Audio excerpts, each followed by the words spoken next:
Critical thinking বা জটিল চিন্তা ভাবনা করার শক্তি বিষয়টা আসলে কি? প্রতিটা মানুষের চিন্তা ভাবনার একটা নিজস্ব গণ্ডি থাকে এবং তার একটা সার্কেল থাকে।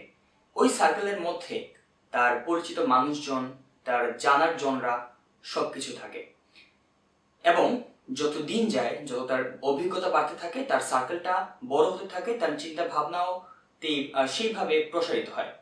উদাহরণস্বরূপ, একটা বাচ্চা যখন জন্মগ্রহণ করে এবং সে ধীরে ধীরে বেড়ে উঠতে থাকে, তার সার্কেলের মধ্যে থাকে তার বাবা মা, ভাই বোন, তার পরিবার, আত্মীয় স্বজন, যাদের দেখে দেখে সে বড় হয় এবং যাদের কাজকর্ম, চিন্তা ভাবনা তার চিন্তা ভাবনায় প্রভাব ফেলে।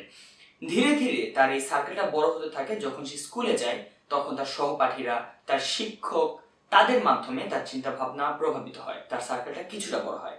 ধীরে ধীরে সে আবার হাই স্কুলে যায়, কলেজে যায়, বিশ্ববিদ্যালয়ে যায়, বিভিন্ন কর্মক্ষেত্রে যায় এবং ধীরে ধীরে তার কাজের আলোকে, তার চলাফেরার মানুষজনের মাধ্যমে তার সার্কেলটা, পরিচিত সার্কেলটা বড় হয় এবং তার বৃত্তের মধ্যে নির্দিষ্ট কিছু মানুষ থাকে, তার নির্দিষ্ট চিন্তা ভাবনার কিছু স্ট্রাকচার থাকে।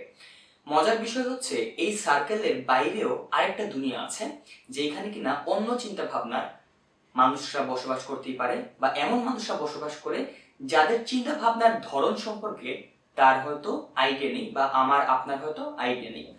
এখন এই নিজের যে একটা পরিচিত গণ্ডি আছে বা নিজের যে একটা সার্কেল আছে, এই সার্কেলের বাইরে গিয়ে চিন্তা ভাবনা করতে পারার ক্ষমতাটাকে আমরা বলতে পারি ক্রিটিক্যাল থিঙ্কিং।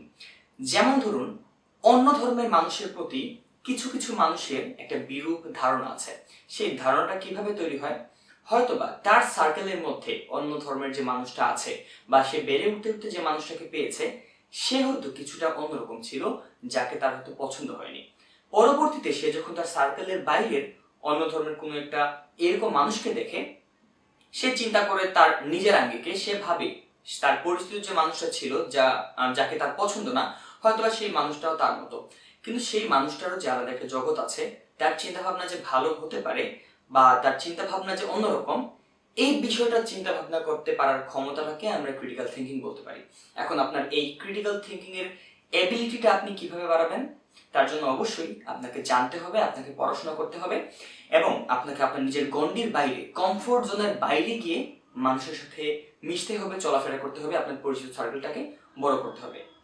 আপনি যত ধরনের মানুষের সাথে চলাফেরা করবেন, মেলামেশা করবেন, আপনার চিন্তা ভাবনার গণ্ডিটা তত বেশি উন্নত হবে এবং আপনার ক্রিটিক্যাল থিঙ্কিং এর ক্ষমতাটাও তত বেশি বৃদ্ধি পাবে।